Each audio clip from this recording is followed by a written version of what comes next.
Before we dive in, please remember that this video is for informational purposes only. I am not a financial advisor, mortgage lender, or real estate agent. The information provided here is not financial, legal, or real estate advice. Always consult with a qualified professional before making any financial decisions, especially one as significant as buying a home. The programs and figures we discuss can change, so it's crucial to do your own research and verify everything with official sources. You're scrolling on your phone again, aren't you? Late at night when you should be sleeping. You open Zillow or Redfin or Realtor.com just to look, just to dream. You see a house. It's not a mansion, but it's perfect. It has that extra bedroom you could turn into an office, a little backyard for a grill, maybe a dog. You can practically smell the freshly cut grass. And then you see it. The price. Your heart sinks. That little flicker of hope just goes out. You pull up a mortgage calculator and punch in the numbers. You see the field for down payment. 20%. You laugh, but it's not a happy sound. 20% of that number is more money than you've ever seen in one place in your entire life. Okay, what about 5%? Or the bare minimum, 3.5%? Even that number feels like a mountain you'll never be able to climb. Feels impossible. And you close the app, roll over, and try to forget about it, feeling like you're just going to be stuck renting forever, paying someone else's mortgage. What if I told you that entire feeling, that pit in your stomach, is based on a lie? The biggest lie in American real estate is that you need 20% down to buy a house. But the second biggest lie, the one that's holding millions of people back, is that you have to save for years and years to scrape together that down payment all by yourself. There is a secret weapon that thousands of Americans are using right now to buy a home with little, and sometimes zero money out of their own pocket. It's not a scam. It's not a gimmick. It's a system of over 2,500 different programs running in every single state, specifically designed to help you bridge that gap between dreaming about a home and actually holding the keys. They're called down payment assistance programs, and they are the single most misunderstood and underutilized tool for aspiring homeowners in the entire country. In this video, I am going to pull back the curtain on the entire world of down payment assistance. We are going to break down exactly what it is, who it's for, why it even exists, and most importantly, how you can find these programs in your specific city and state. By the end of this presentation, you won't just know these programs exist. You'll have a concrete roadmap to actually find and use them. The dream of that house on Zillow? We're going to turn it into a plan. So, what exactly is down payment assistance, or DPA? Let's strip away all the confusing jargon. At its core, DPA is financial help provided to homebuyers to cover their down payment, and in many cases, their closing costs. Think of it as a booster pack for your savings account. This isn't some shady back alley deal.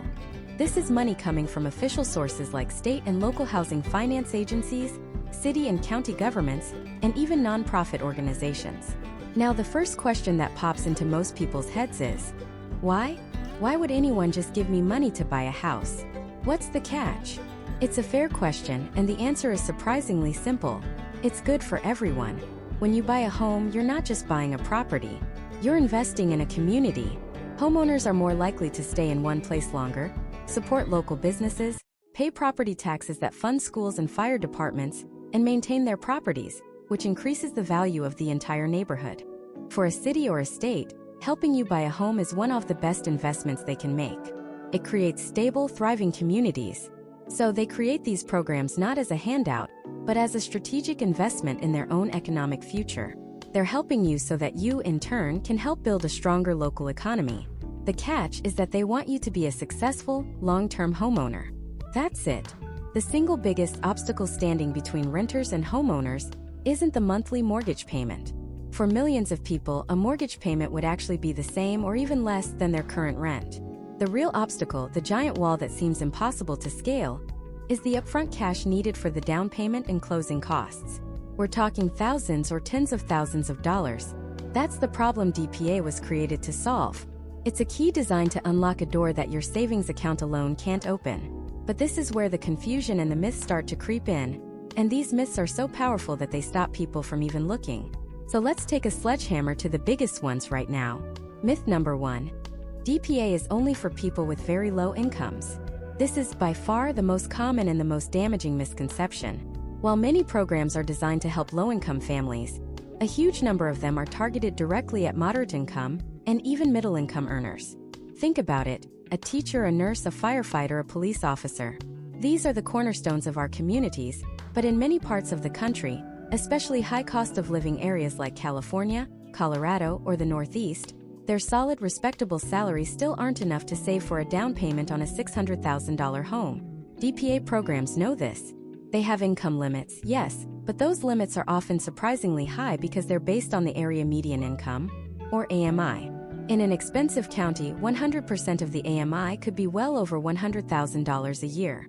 You might be shocked to find out that your household income falls well within the qualifying range for a generous assistance program. So do not count yourself out just because you think you make too much money. Myth number 2. It's only for first-time homebuyers. This one sounds straightforward, but the definition is the key. In the world of housing finance, a first-time homebuyer is often defined as anyone who has not owned a primary residence in the last 3 years. Did you hear that? 3 years. This means if you owned a home 5 years ago, went through a divorce, had to sell it, and have been renting since, you are likely considered a first-time homebuyer again. If you owned a condo a decade ago, sold it, and have been moving around for work, you're a first-time homebuyer again. This rule immediately reopens the door for millions of people who thought they were disqualified. Furthermore, there are even programs out there with no first-time buyer requirement at all, especially in areas targeted for revitalization. Myth number 3. The interest rates are terrible and the fees are high. People assume that getting this kind of help means you're going to be punished with a terrible interest rate on your mortgage. And while some programs might have a slightly higher rate, many are paired with mortgages that have standard, competitive market rates. The assistance is a separate component, layered on top of a normal home loan. The goal of these housing agencies isn't to make a huge profit off you. It's to get you into a sustainable home loan. They work with approved lenders who offer fair terms. You absolutely have to read the fine print, but don't assume you're going to get a bad deal. More often than not, the deal is incredibly good. And that brings us to the final, most important myth to bust. Myth number 4. It's just free money with no strings attached. This is a half-truth, and understanding the difference is critical.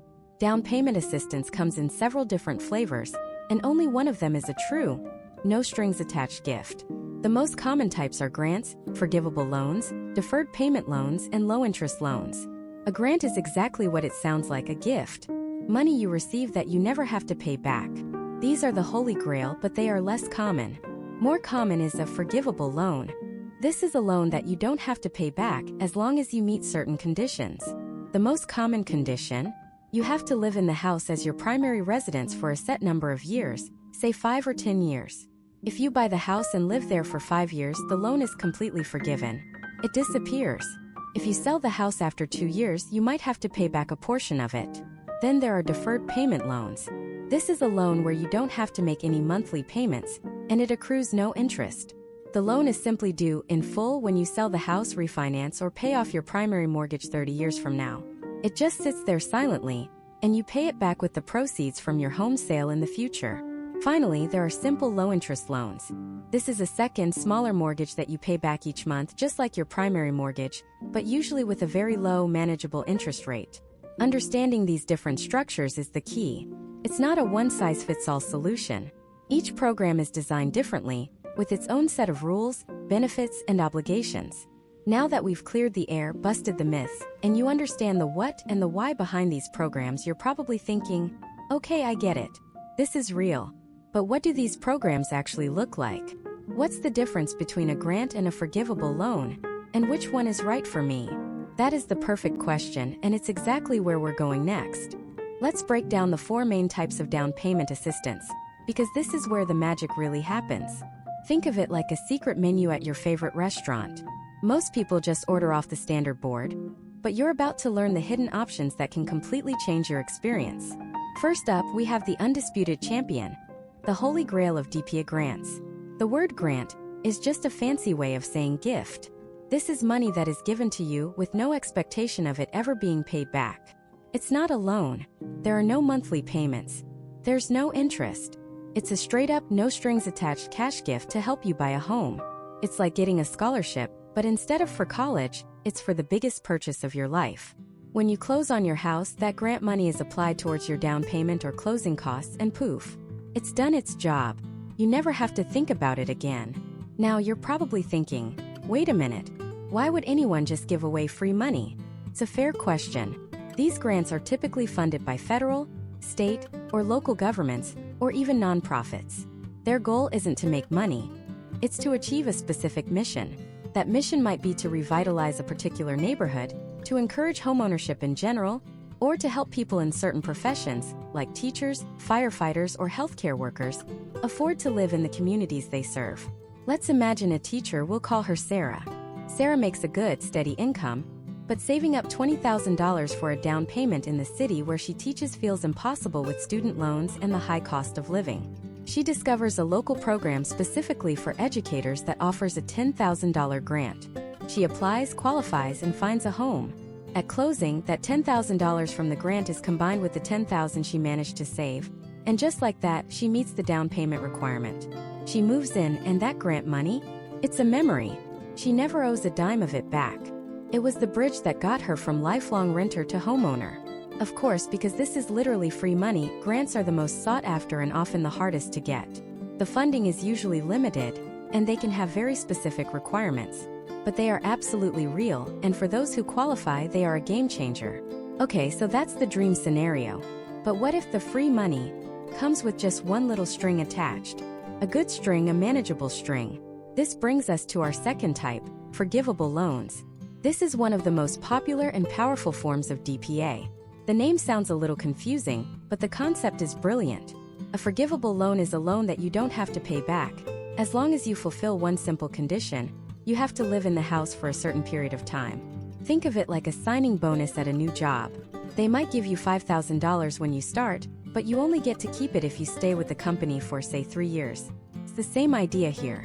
A housing agency gives you, let's say, $15,000 for your down payment. The forgiveness period is typically 5 years. For every year you live in the home as your primary residence, a portion of that loan is forgiven. Let's break it down with an example. Meet Mark. Mark uses a state program to get a $15,000 forgivable loan with a 5-year forgiveness period. This means each year 20% of the loan, or $3,000, is forgiven. After Mark lives in the house for 1 full year, his loan balance drops from $15,000 to $12,000. After year 2, it's down to $9,000. He's not making any payments. The balance is just shrinking on its own simply because he's living there. After the 5th anniversary of him closing on the house, the final $3,000 is forgiven, and the loan balance hits 0. The debt has completely vanished. The only catch: if Mark decides to sell the house or refinance his mortgage after just 3 years, he would have to pay back the remaining unforgiven portion. In his case, that would be $6,000. But that's it. He still got to use $9,000 interest-free to get into his home. For most people who plan on staying put for a while anyway, this is an incredible deal. It's a reward for putting down roots in a community. Next on our secret menu is a personal favorite because of its sheer simplicity and power. This is the third type, deferred payment loans. Imagine you could borrow money with 0 interest and 0 monthly payments. Sounds too good to be true, right? But that's exactly what a deferred payment loan is. You receive a lump sum of money for your down payment, and you don't have to pay a single penny back. No principal, no interest until a much later date. That date is usually when you sell the house, refinance the main mortgage, or pay the mortgage off entirely, which could be 15 or even 30 years down the road. This is like the bank of mom and dad saying, "Here's $20,000 for the house. Don't worry about it. Just pay us back whenever you sell it." Let's look at the Chun family. They want to buy their first home, but their budget is tight. A larger mortgage payment would strain their finances. They qualify for a $20,000 deferred payment loan. This allows them to get a smaller primary mortgage. So, instead of having a mortgage for, say, $300,000, their main mortgage is only for $280,000. This means their monthly payment is lower every single month, making their home much more affordable. They live in the house for 10 years, their kids grow up, and they decide it's time to move to a bigger place. They sell the house. At the closing, after their main mortgage is paid off, they simply pay back that original $20,000 from the sale proceeds. They use that money interest-free for a decade to lower their cost of living and build equity. It's a silent financial partner that asks for nothing until you're ready to move on. Finally, we have the fourth major type, and the one that sounds the most traditional, repayable loans. This is exactly what it sounds like. It is a second loan, a second mortgage that you take out alongside your main one. It has a monthly payment and it has an interest rate. Now you're thinking, hold on. The whole point is to make things more affordable. How does adding a second monthly payment help? Here is the key. These repayable DPA loans almost always have incredibly favorable terms. The interest rate might be dramatically lower than your primary mortgage rate. Sometimes it's a fixed 1% or 2%. Sometimes it's even 0%. The repayment term is also often shorter, maybe 10 or 15 years. Let's use an example. David is a young professional. He can afford the monthly payment on a starter condo, but he has zero savings for a down payment. He finds a DPA program that offers a repayable loan of $15,000. His main mortgage is at a 6.5% interest rate, but his $15,000 DPA loan is at a 2% interest rate with a 10-year repayment term. Let's do the math. The monthly payment on that second loan comes out to be about $138. So, for the price of a few weekly coffees and a Netflix subscription, for $138 a month, David was able to overcome the single biggest barrier to homeownership. He's now in his own place, building equity and wealth, instead of paying ever-increasing rent to a landlord.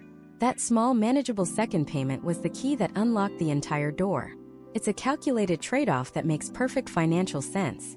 So let's quickly recap the four main players. We have grants, which are pure gifts.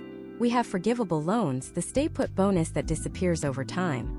We have deferred payment loans, the pay-later plan with no interest or monthly payments. And we have repayable loans, the low-interest helper loan that gets you over the finish line.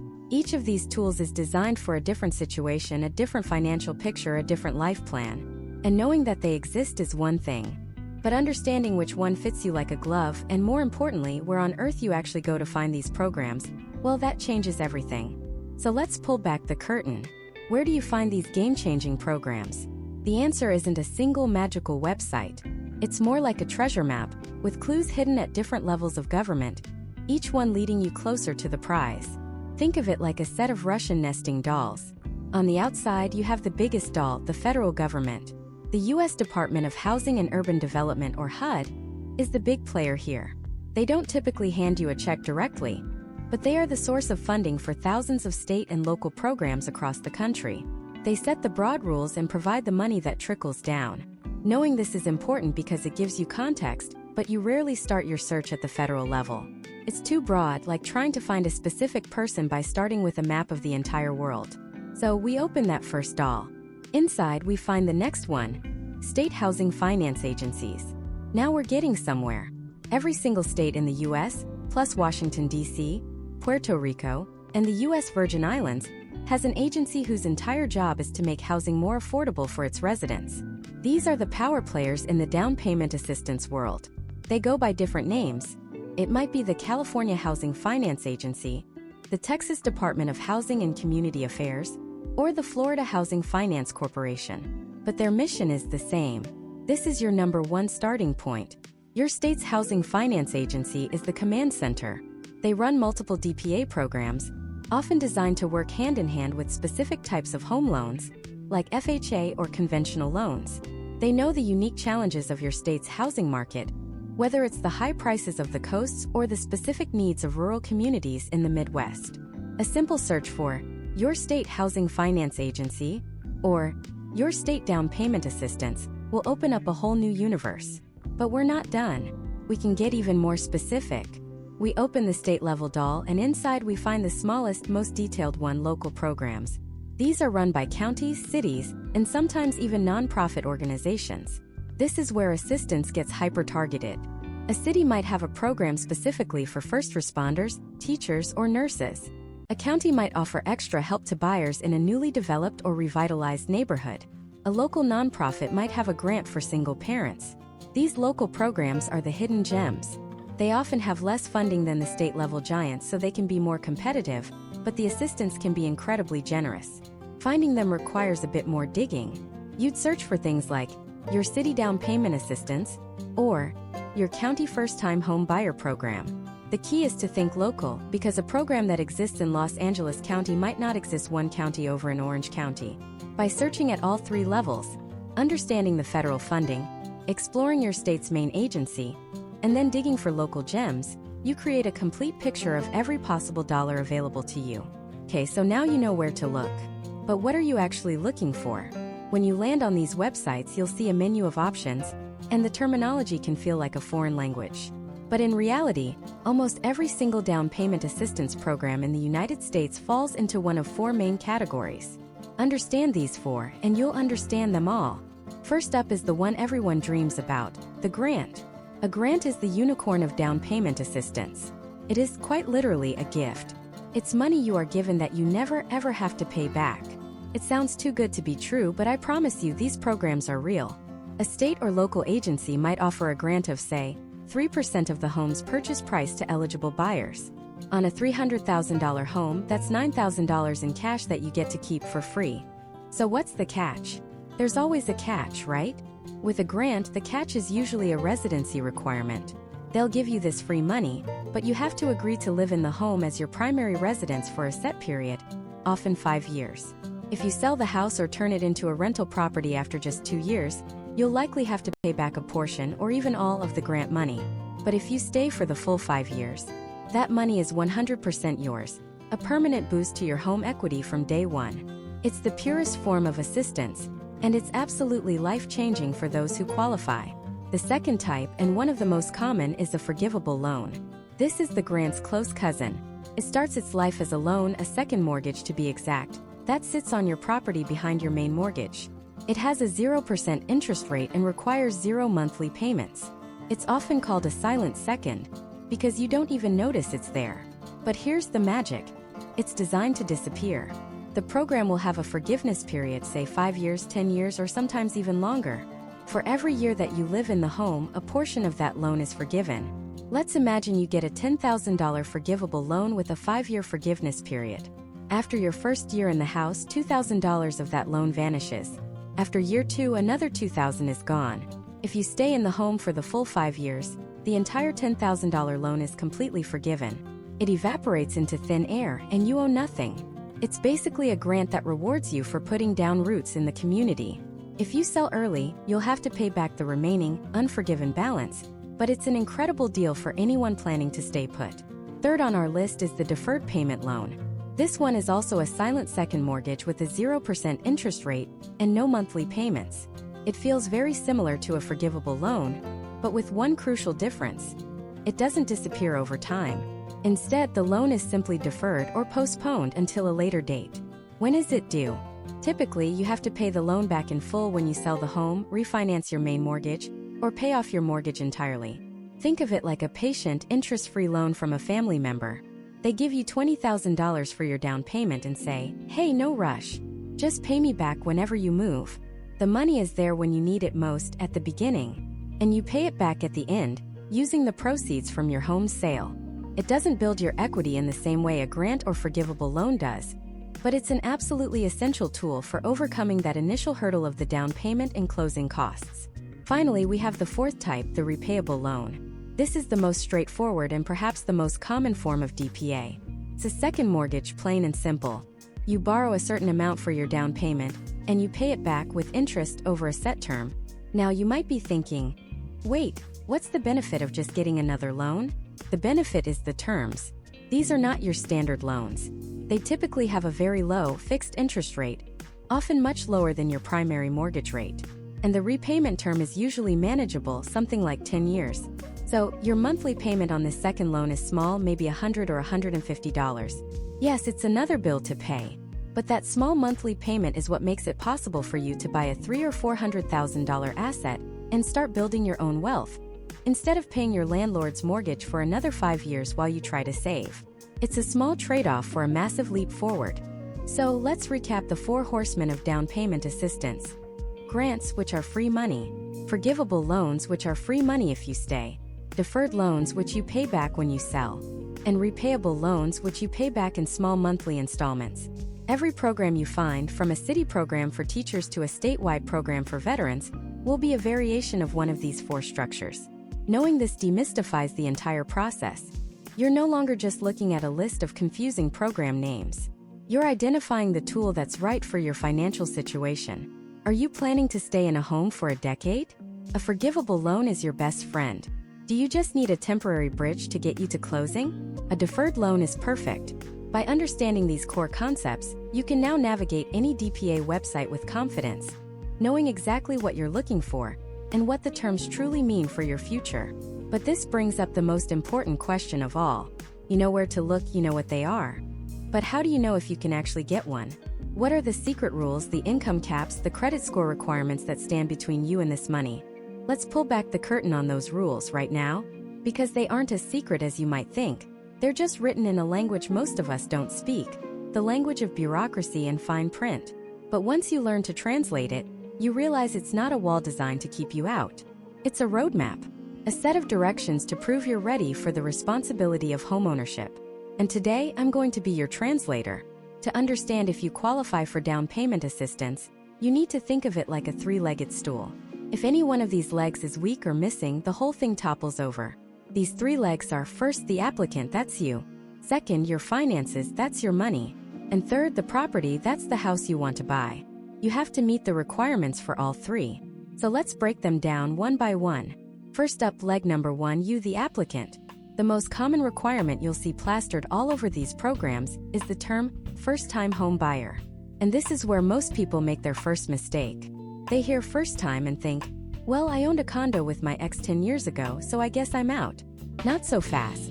In the world of housing finance, first time has a very specific and very generous definition. For the vast majority of these programs, a first-time home buyer is anyone who has not owned a primary residence in the last 3 years. Let that sink in.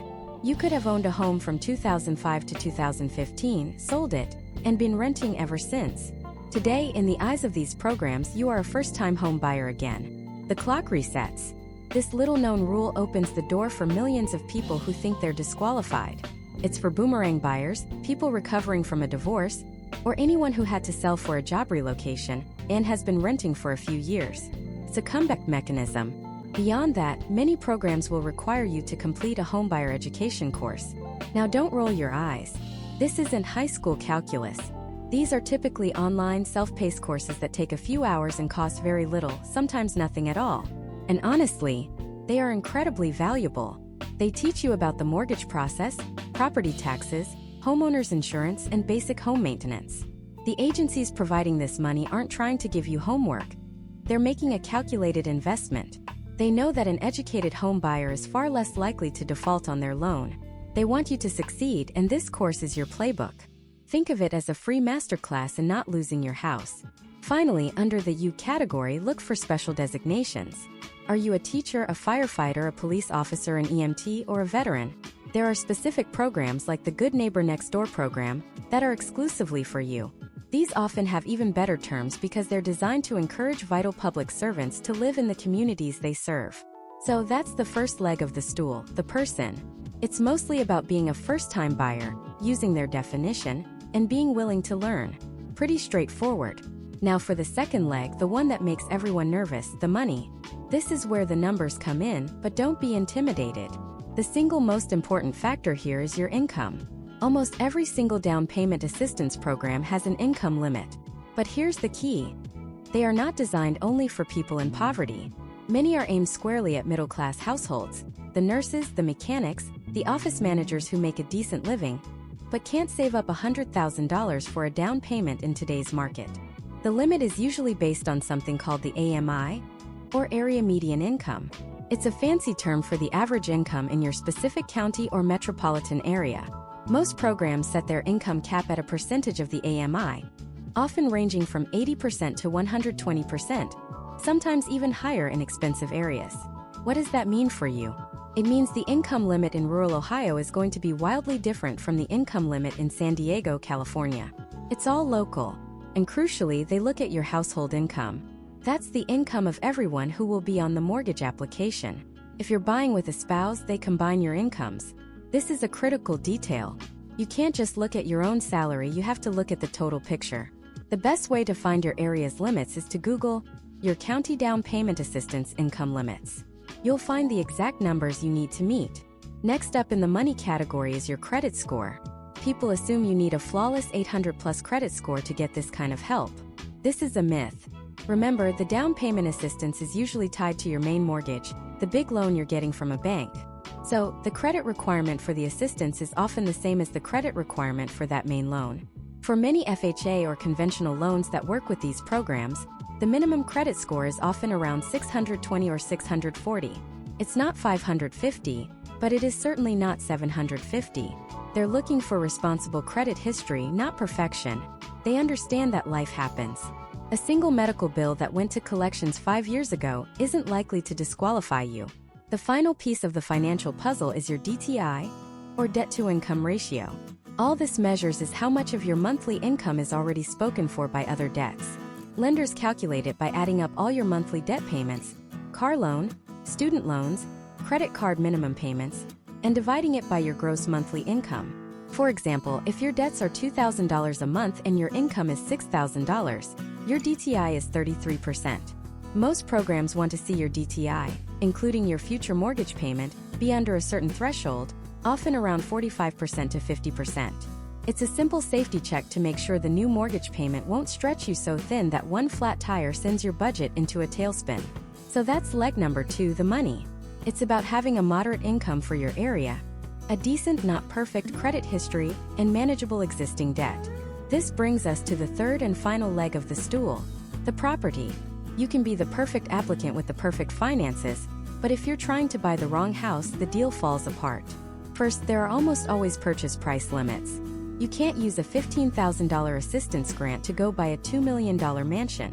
That defeats the entire purpose of the program, which is to promote affordable housing. Just like income limits, these price caps are tied to the local market. The maximum home price you can buy in Boise, Idaho, will be different than in Austin, Texas. The program wants to ensure you're buying a modest, reasonable home, not the fanciest house on the block. Second, the property must be your primary residence. This money is to help you put a roof over your own head, not to help you become a real estate mogul. You can't use it to buy a vacation home, a rental property, or a place to flip. You'll have to sign documents promising that you intend to live in the home for a certain number of years. Finally, the location of the property itself can be a factor. Some hyperlocal programs are only available in specific cities, zip codes, or redevelopment zones. The Good Neighbor Next Door program, for instance, requires you to buy a home in a designated revitalization area. This is why working with a knowledgeable local lender and real estate agent is so critical. They'll know about the neighborhood-specific funds that you'd never find on a big national website. So there you have it, the three-legged stool of qualification: the person, the money, and the property. You need to be a qualified applicant, often a first-time buyer who's completed an education course. You need to have finances that fall within the program's guardrails, income below the cap, credit score above the floor. And you need to be buying a qualifying property, one that's under the price limit and will be your primary home. You see, it's not some secret club with a secret handshake. It's just a checklist, a system, and now you know exactly what's on it. You can look at your own situation and see where you stand with confidence. You can see the path forward. But this brings up a whole new, even more exciting question. Let's say you check all the boxes. You pass the test. You're eligible. What do you actually get? What does this assistance look like when it hits your bank account? Is it a gift? Is it a loan? Does it have to be paid back? The answer is all of the above. And understanding the difference between a grant that's free money and a loan that you have to repay is the single most important part of this entire process. Let's break it down, starting with the absolute best-case scenario, the one everyone dreams of. This is the grant. A grant is the unicorn of down payment assistance. It's exactly what it sounds like, a gift. Free money. You get it, you use it to buy your house, and you never ever have to pay it back. There are no strings, no hidden clauses, no secret handshakes. It's a straight-up cash injection into your home buying journey, provided by a housing authority, a nonprofit, or a specific government initiative that wants to promote homeownership. Think of it like a scholarship, but instead of for college, it's for the American dream of owning a home. You meet the qualifications, you get the money, and that's the end of the story. It doesn't create a lien on your property. If you sell the house the next day, you don't owe anyone a dime of that grant money. It's yours. As you can imagine, because this is literally free cash, these programs are the most competitive and often the least funded. They can run out of money fast. Finding an active grant program can feel like finding a winning lottery ticket someone dropped on the sidewalk. But they are real, and for the people who get them, it's a life-changing event that can instantly make an unaffordable home affordable. Now, let's move to the next best thing, which is far more common. This is the forgivable loan. The name sounds a little confusing, right? Is it a loan or is it forgiven? Well, it's both. Think of it as a loan with a disappearing act. Here's how it works. A program lends you, let's say, $15,000 for your down payment. This loan has a forgiveness period, which is usually something like 5, 10, or even 15 years. The magic is that for every year you live in that house as your primary residence, a portion of that loan is forgiven. It just vanishes. For example, with a 5-year forgiveness period on that $15,000 loan, $3,000 might be forgiven each year. So after year 1, you only owe $12,000. After year 2, you owe $9,000. You stick it out for the full 5 years, living in the home, being a good homeowner, and on that 5th anniversary, poof, the entire $15,000 debt is completely wiped away. It officially converts from a loan into a grant. You now owe nothing. It's like a loyalty program for your house. The program is essentially paying you to put down roots and be a stable member of the community. But here's the catch, and you have to pay attention to this part. What happens if you sell the house after only 3 years? Or what if you need to refinance your main mortgage? In that case, the forgiveness stops. You would have to pay back the remaining balance of the loan.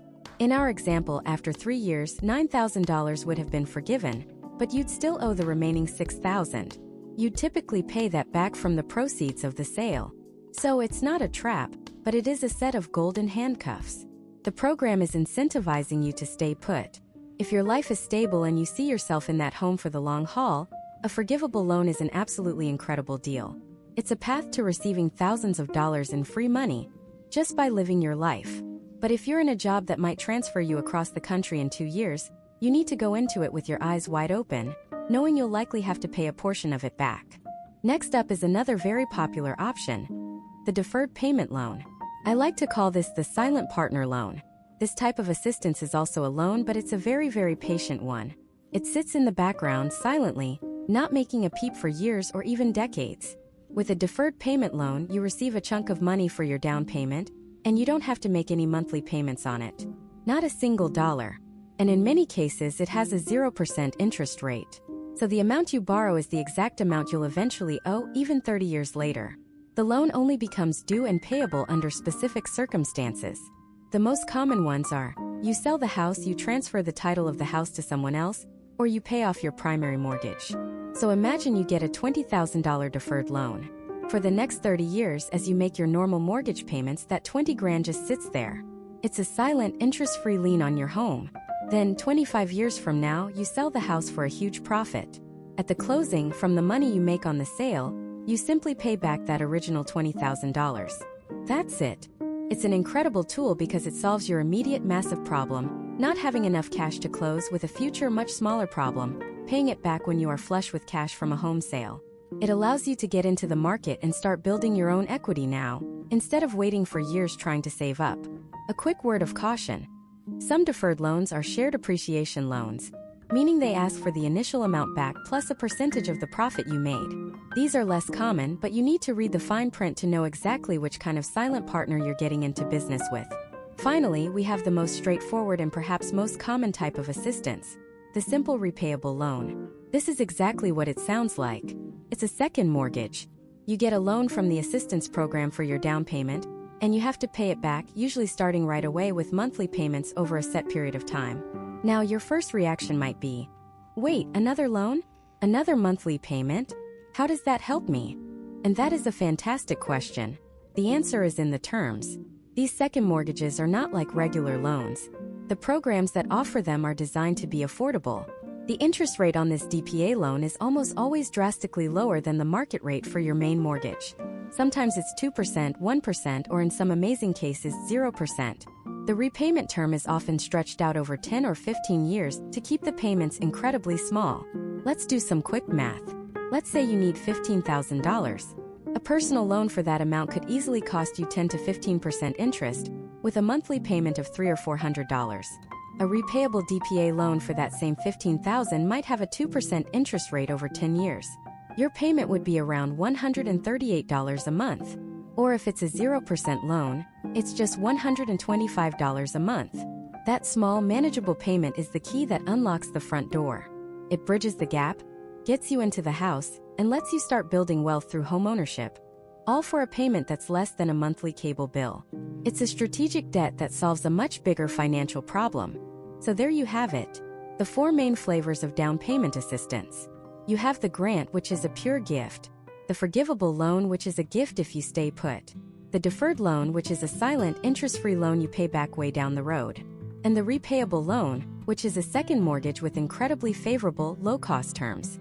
Each one is a powerful tool designed to break down the biggest barrier to buying a home. But knowing what they are is only half the battle. The real question is, how do you know which one you can actually get? The eligibility rules can seem like a maze, a confusing web of income limits, purchase price caps, and credit score requirements. But it's actually simpler than you think. It all boils down to a few key numbers that will instantly tell you what you might qualify for. And in the next part, we're going to reveal exactly what those numbers are and how you can find yours today. So, what are these magic numbers? These secret codes that unlock the world of down payment assistance? They aren't hidden in some ancient scroll or a government vault. They are right there in your own financial life, and there are 3 of them that matter more than anything else. Think of them as the 3 pillars of qualification. If you can get these 3 pillars to stand strong, you have a phenomenal chance of getting assistance. These pillars are your income, your credit score, and your debt-to-income ratio. That's it. Get these 3 things right and you're in the game. Let's break down each one step by step, and I'll show you exactly how to find your numbers today. First, let's talk about the biggest one, income limits. This is the first gate most programs will ask you to walk through, and right away people get nervous. They think, oh, I probably make too much money, or I don't make enough. But here's the secret. It's not about being poor. Down payment assistance is designed for low to moderate income households. That's a massive range of people. It includes teachers, firefighters, nurses, retail managers, IT specialists, everyday working Americans. The goal is to help people who have a steady job and can afford a mortgage payment, but just don't have that giant pile of cash for the down payment. So how do they decide what moderate income means? They use a powerful benchmark called the Area Median Income, or AMI. This is the single most important term you need to understand. The Area Median Income is the midpoint of all household incomes in a specific geographic area, usually your county or metropolitan statistical area. It's the income level where exactly half the households in your area earn more, and half earn less. It's the financial heartbeat of your community. Every down payment assistance program sets its income limit as a percentage of that AMI. You'll see things like, applicants' household income must not exceed 80% of AMI, or 100% of AMI, or even 120% of AMI. Let's make this real. Imagine you live in example county, where the area median income is exactly $100,000 for a family of 4. If a DPA program has a limit of 80% of AMI, your total household income cannot be more than $80,000. If another, more generous program has a limit of 120% of AMI, your household could earn up to $120,000 and still qualify. This is why you might be surprised to find out you actually qualify. Earning $80,000, $90,000, or even over $100,000 a year doesn't automatically disqualify you in many parts of the country. But there's a critical piece of the puzzle here: household size. The AMI number isn't one size fits all. It changes based on how many people are in your family. A single person has a lower income limit than a couple, which has a lower limit than a family of 4. This makes perfect sense. It costs more to support more people. So when you look up the AMI for your area, you'll see a chart. It will show a different income limit for a 1-person household, a 2-person household, and so on. This is fantastic news because it means the system is tailored to your specific situation. So, where do you find this magical number for your county? Surprisingly easy. The U.S. Department of Housing and Urban Development, or HUD, is the official source. They publish these figures every year. But the easiest way for you to find it is to use the AMI lookup tool provided by Fannie Mae. Just Google Fannie Mae AMI lookup tool. You'll find a simple web page. You type in your state and your county, and it will pull up the official data. It will show you a table with the income limits for different household sizes at 80%, 100%, and 120% of the area median income. In less than 60 seconds, you can find the exact income ceiling you need to be under. This is your first pillar. Now for the second pillar, your credit score. If income is the gate, your credit score is the key that unlocks it. Lenders and DPA providers use this 3-digit number as a quick snapshot of your financial reliability. It tells them how you've handled debt in the past, which helps them predict how you'll handle a mortgage in the future. Many people think you need a near-perfect 800-plus credit score to buy a home, and that's just not true. For most down payment assistance programs, you don't need to be perfect. You just need to be decent. The magic number here, the floor that you generally need to be above, is a credit score of 640. Some programs might dip down to 620, but 640 is the most common minimum threshold you'll see. Think of 640 as the entry ticket. It shows that you've managed credit before and have a history of paying your bills on time more often than not. It tells the lender you're a reasonable risk. Of course, a higher score is always better. A score of 680, 720, or higher will open up more doors, give you access to better interest rates, and make the whole process smoother. But the point is, you don't have to be in the financial stratosphere to get started. If your score is above 640, you are absolutely in the running for a huge number of down payment assistance programs across the country. So how do you find your score? Don't pay for it. There are dozens of free ways to check. Services like Credit Karma or Credit Sesame can give you a very good estimate. Many of your own credit card companies, like Capital One, Chase, or Discover, provide your FICO score for free right on their app or website. Now, it's important to know that the score a mortgage lender pulls might be slightly different from these free scores, as they use a specific FICO model for mortgages. But the free services are more than accurate enough to tell you if you're in the right ballpark. If they say you're at a 680, the lender will likely see something very close to that. If you're below that 620 to 640 range, don't panic. It's not a life sentence. It's just a sign that you have a little work to do before you apply, like catching up on payments or paying down credit card balances.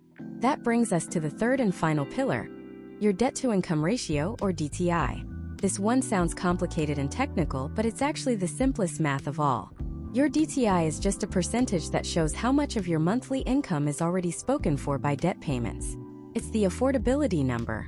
It answers the question, after you pay all your existing bills, can you realistically afford this new, big mortgage payment?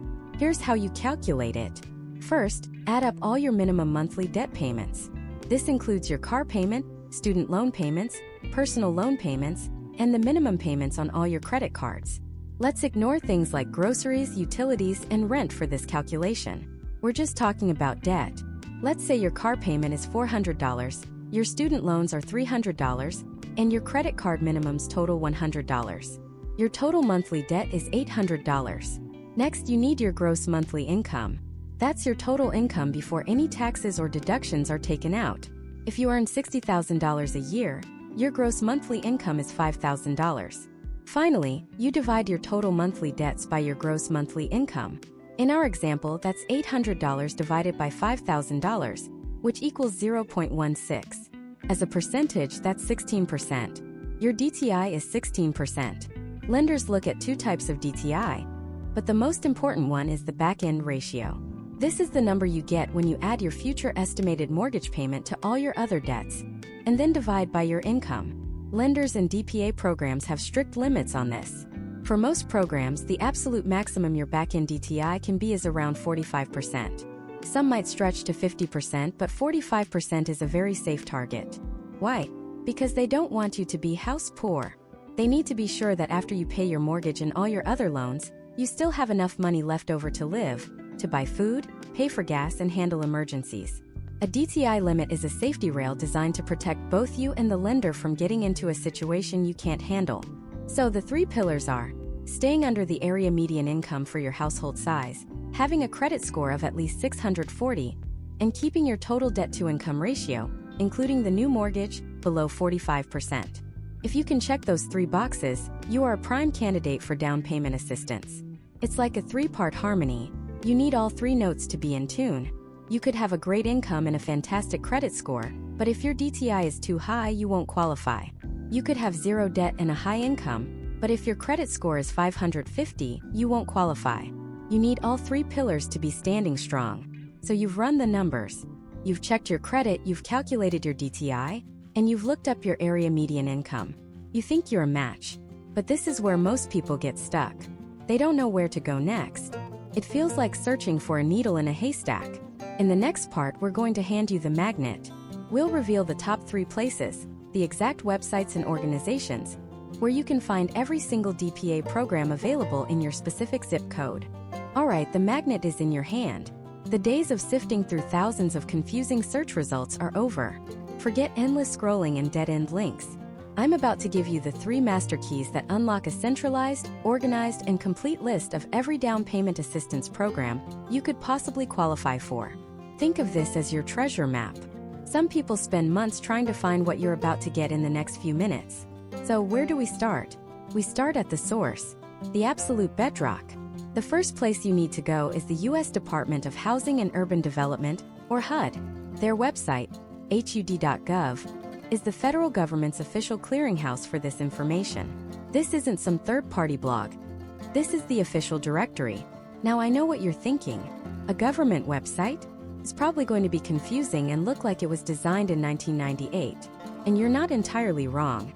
It can be a little clunky, but its power lies in its authority. This is ground zero. When you get to the HUD website, you're going to look for a link that says something like state information or local home buying programs. You click on your state, and it will pull up a list of resources. This list is your first big win. It will include links to your state's specific housing finance agency, city-specific programs, and even county-level initiatives. Let's make this real. Imagine you're a graphic designer named Jenna, and you live in Denver, Colorado. You're tired of renting and you're ready to buy, but that down payment is a huge hurdle. Jenna's first stop is hud.gov. She clicks on Colorado.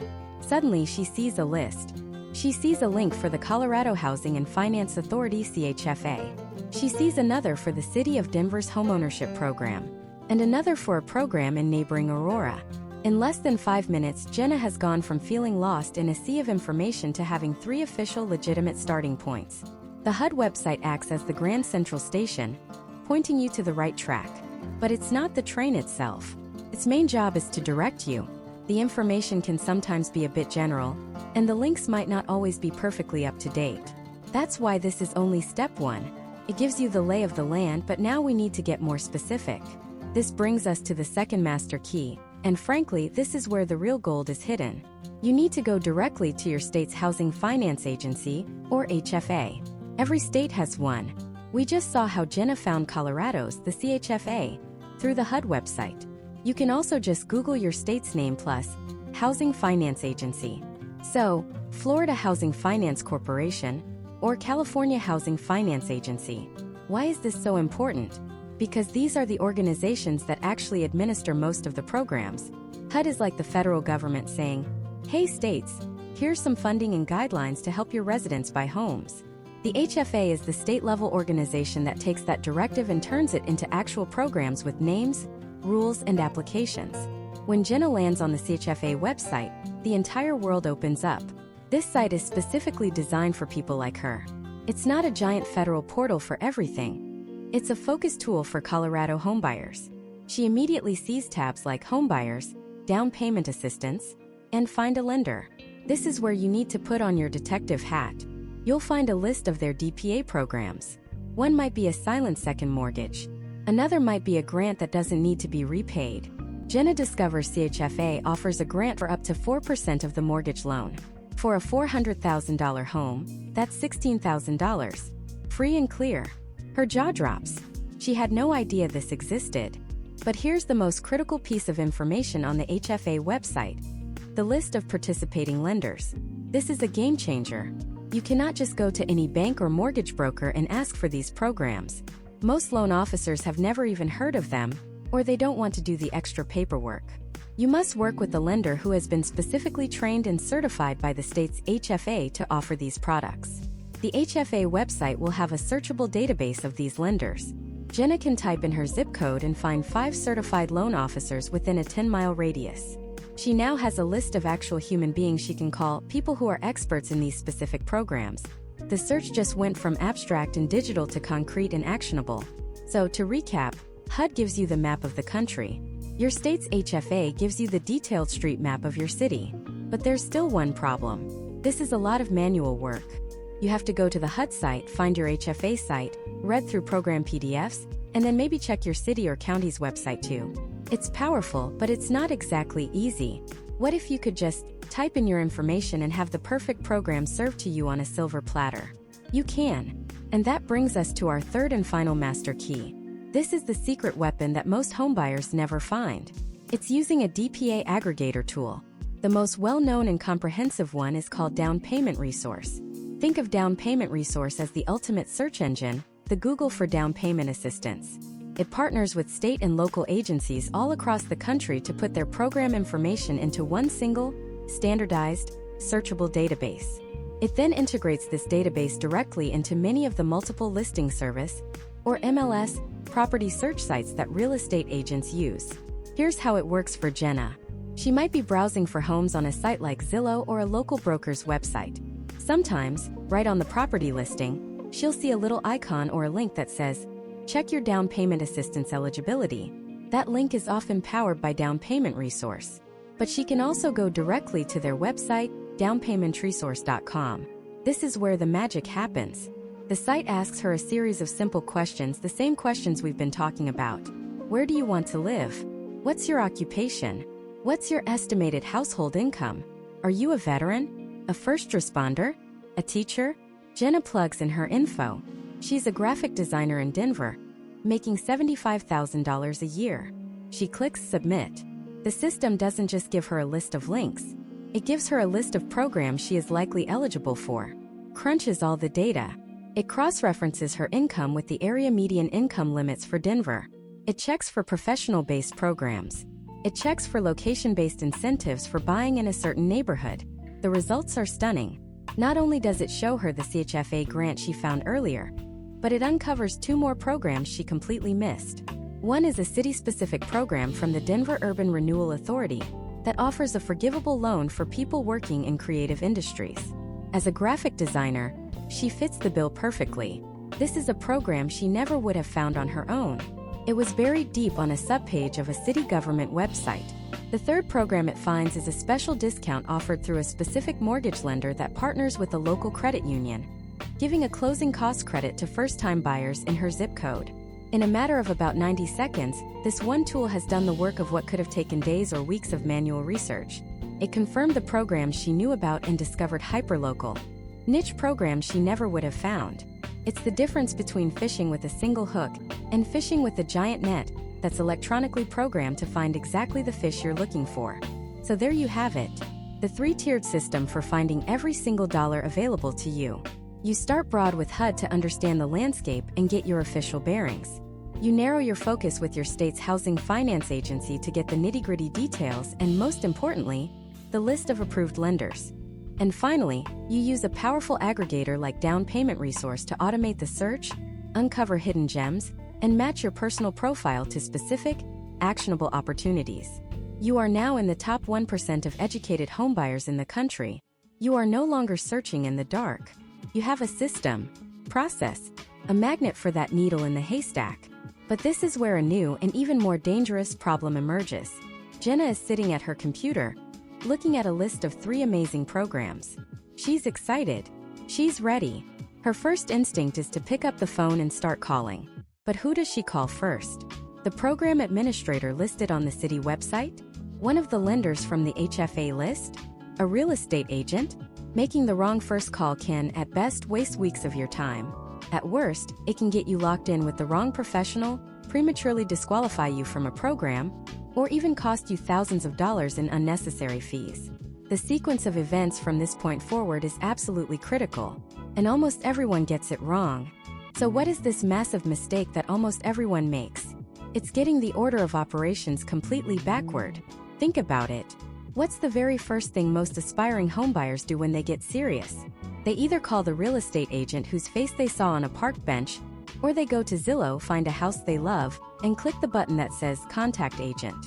Or maybe they walk into their local bank, the one they've used since they were 16, and ask about getting a mortgage. This feels like the logical first step. It is, in fact, the absolute worst thing you can do if you plan on using down payment assistance. When you go to a random real estate agent first, their primary goal is to get you under contract on a house. To do that, you need a pre-approval letter. So what do? They send you to their preferred lender. The one they have a cozy relationship with, the one who closes deals quickly for them. When you go to that lender or your local bank, what is their primary goal? It's to sell you one of their loan products. They're going to look at your income, your credit, your debt, and they'll say, okay, great, you're approved for a 30-year conventional loan for $350,000. Notice what's missing? They almost never, ever proactively bring up down payment assistance. Why? Because it's more paperwork for them. It has extra compliance steps, can sometimes take a little longer to close. It complicates their streamlined process. So they present you with a loan option that requires you to bring $10,000, $15,000, or $20,000 to the table. And if you say, I don't have that, their response is often, well, come back when you do. And just like that, the door is slammed shut. You walk away defeated, thinking you can't afford a home when in reality you just talked to the wrong person at the wrong time. You let someone else dictate your journey. The correct path, the sequence that puts you in complete control, flips this entire process on its head. It starts with you alone before you ever speak to a single sales professional. Step 1 is the DPA discovery phase. Your mission here is not to get a loan.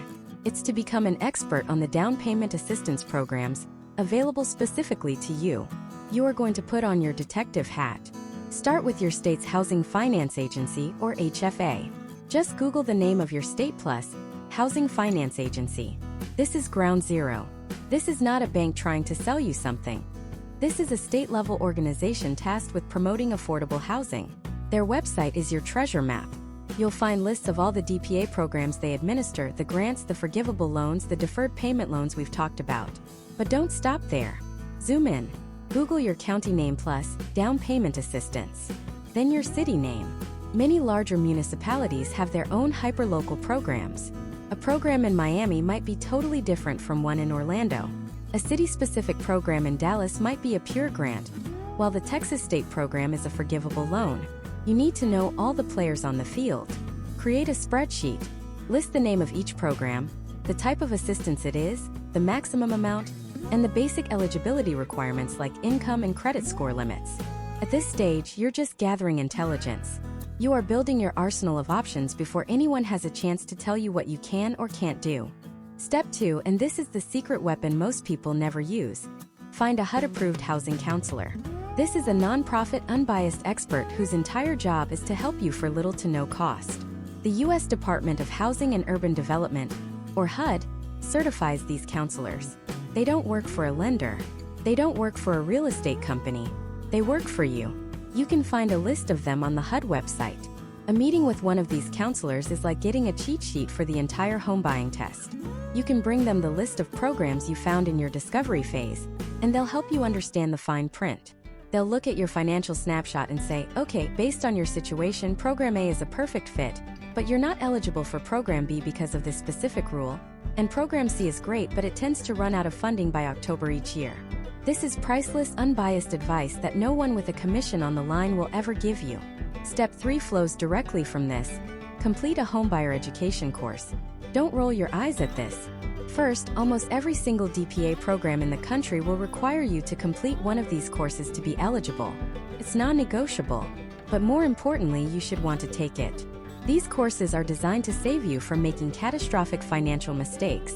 They teach you about property taxes, homeowners insurance, maintenance costs, and how to read the mountain of closing documents. Completing this course early in the process not only checks a mandatory box, but it also signals to the DPA provider and the lender that you are a serious, educated, and responsible borrower. It makes you a stronger applicant. You can ask your housing counselor to recommend a certified course, and many are available online for a very small fee. Now and only now are you ready for step 4. Select a DPA-approved lender. You do not just walk into any bank. Remember that treasure map from your state's HFA website? On that same site, there is almost always another list. A list of approved lending partners.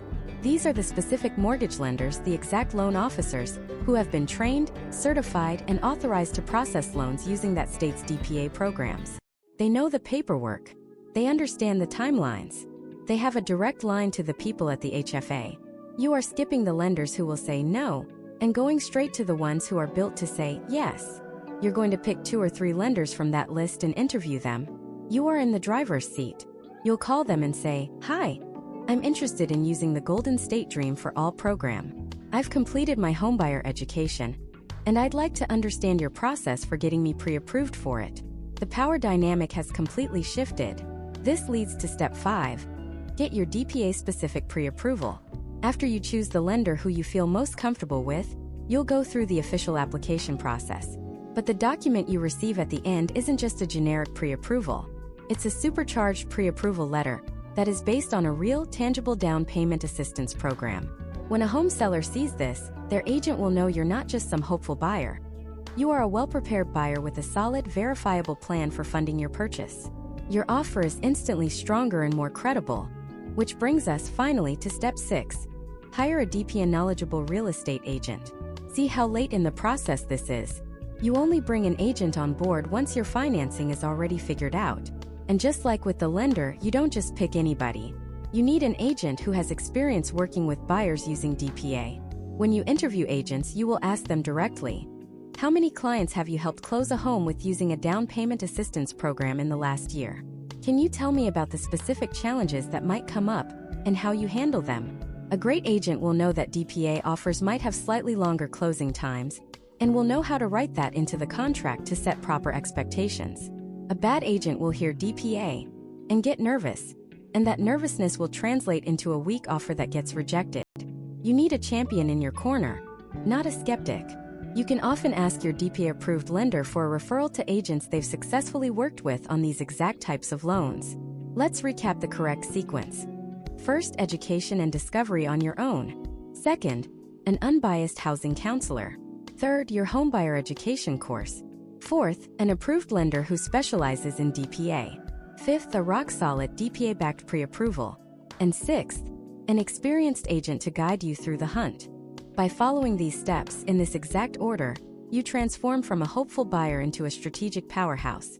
You eliminate the risk of being told no by the wrong people and ensure that you are maximizing every single dollar of assistance you're entitled to. But having this perfect pre-approval in hand is one thing. Winning a bidding war in a competitive market when you're using a DPA program, that's a completely different battlefield. And there are specific strategies you must use, or your offer will end up at the bottom of the pile every single time. Let's be brutally honest. Sellers are terrified of uncertainty. In a hot market, when a seller gets 5, 10, maybe 20 offers on their home, they're not just looking for the highest price. They're looking for the surest thing. They want the path of least resistance. The offer that feels like a guaranteed, on-time, no-drama closing. And right there, that's the core of the problem.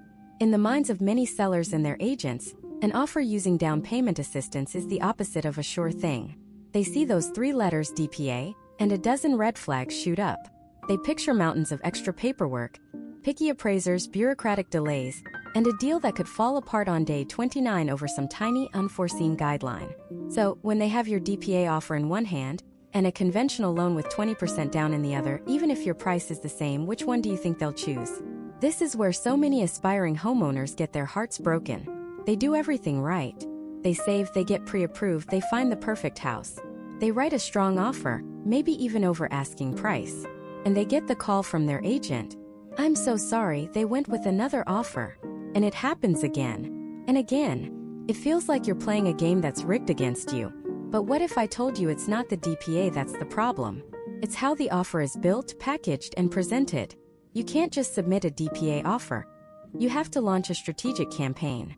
You have to systematically dismantle every single fear the seller has, one by one, before they even have a chance to let that fear take root.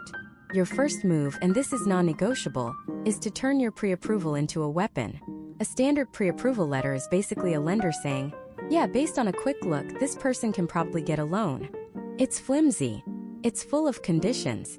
It does nothing to calm a seller's nerves. What you need is a fully underwritten pre-approval, sometimes called a credit approval. This is a completely different animal.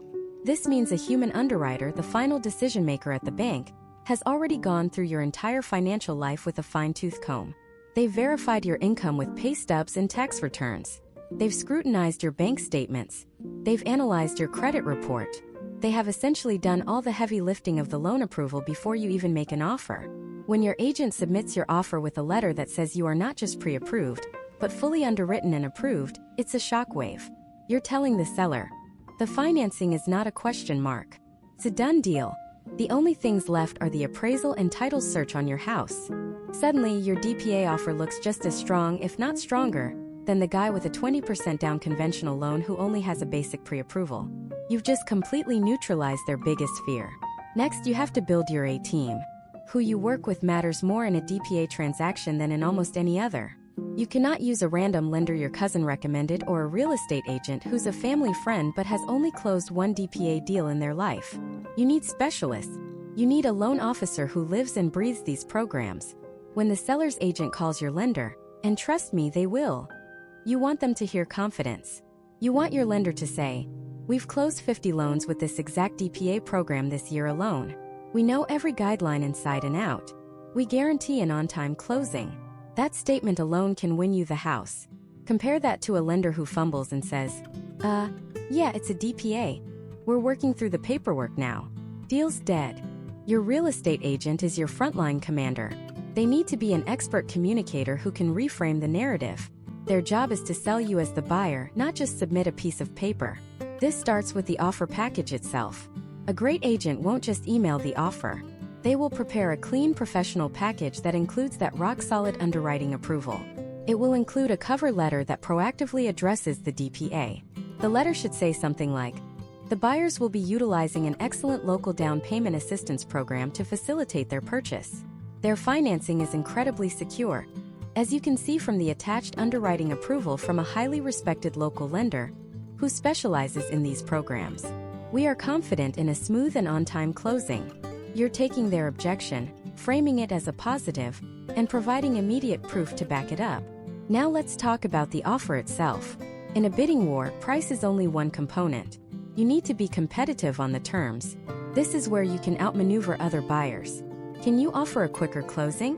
DPA programs sometimes have longer turn times, but if you're working with a top-tier lender, they might be able to match a conventional timeline.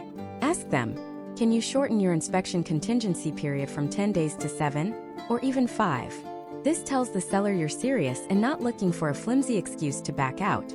But the real secret weapon is flexibility. Find out what the seller truly wants.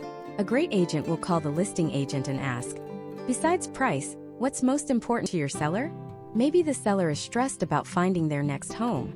You could offer them a free rent back for 30 or 60 days after closing. This means they get their money from the sale, but they don't have to move out immediately. To a stressed-out seller, that flexibility can be worth more than an extra $5,000. You're not just offering money, you're solving their problem. That's how you win. Finally, there's the human element. In a world of emails and text messages, a phone call is a superpower. Your agent absolutely must call the listing agent before submitting the offer. This call is to build rapport and to pre-sell your offer. They introduce you, the buyer.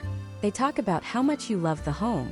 They highlight the strength of your financing and the expertise of your lender. They plant the seed that your offer is the sure thing. Then, after they email the offer, they call again to confirm it was received and to answer any questions. This level of professional, proactive communication makes the listing agent's job easier. It makes them want to work with you. They'll go to their seller and say, "Look, we have this offer. I've spoken to the agent and the lender. These guys are organized, they're on top of it, and I have a really good feeling about them." By combining these strategies, the ironclad underwriting, the expert team, the surgically crafted offer, and the powerful human connection, you transform your position. You stop being the buyer with the complicated DPA loan, and you become the buyer with the guaranteed financing and the most professional team, who is also solving all of my moving problems. You're not just competing anymore, you're dominating. But even with the perfect offer and the perfect strategy, there are hidden traps. Little-known rules and last-minute hurdles that can completely derail your journey, sometimes just days before you're supposed to get the keys. And understanding these final pitfalls is the last piece of the puzzle you need to ensure you actually make it to the closing table. So let's talk about the final gauntlet. You've been pre-approved, you've found a house, you've survived the inspection and the appraisal. You can practically feel the keys in your hand. This period, typically the 30 days before closing, is what lenders call the quiet period. And there is one single golden rule you must follow: do not touch anything. I mean it. Your financial life needs to be frozen in carbonite. The person the lender approved is the person who must show up at the closing table, and any tiny change can be seen as a massive red flag. The biggest mistake people make here is thinking, "Well, I'm approved for the house, so now I can get ready to move in." They go out and finance a brand new $7,000 sofa set, or a new washer and dryer, or even a new car to put in the garage of their new house. To the lender, this is a 5-alarm fire. Why? Because every new line of credit, every new monthly payment, alters your debt-to-income ratio. That magical number that got you approved in the first place? You just threw a grenade at it. A lender will pull your credit again, sometimes on the morning of closing, and if they see a new $500 a month car payment that wasn't there before, they can, and often will, deny the loan on the spot. All that work, all that time gone. The sellers are furious, you lose your earnest money, and you're back to square one, but now with a new car payment and no house. This rule also applies to your employment. Do not quit your job. Do not change jobs, even if it's for a promotion with a higher salary at a different company. To an underwriter, a new job means a probationary period, which means instability. They approved you based on a stable, verifiable 2-year history with your current employer. Switching jobs resets that clock in their eyes. If you absolutely have to change jobs, it needs to be in the same line of work with a guaranteed salary, not commission-based. And you must talk to your lender before you even accept the offer. And then there's the issue of cash. Lenders hate what they call mattress money. You can't suddenly deposit a few $1,000s in cash into your bank account a week before closing. Every single dollar in your account needs to be sourced and seasoned. That means they need to know exactly where it came from, and it needs to have been in your account for a while, typically at least 60 days. A large, sudden cash deposit looks like an undocumented loan from a friend or family member, which is a liability they didn't account for. If your grandma gives you $5,000 as a gift for the house, it needs to be documented with a formal gift letter, a paper trail showing the money leaving her account and entering yours. Don't just move money around. Keep everything exactly as it was when you were first approved. The next hurdle is the final walkthrough. This is not a formality.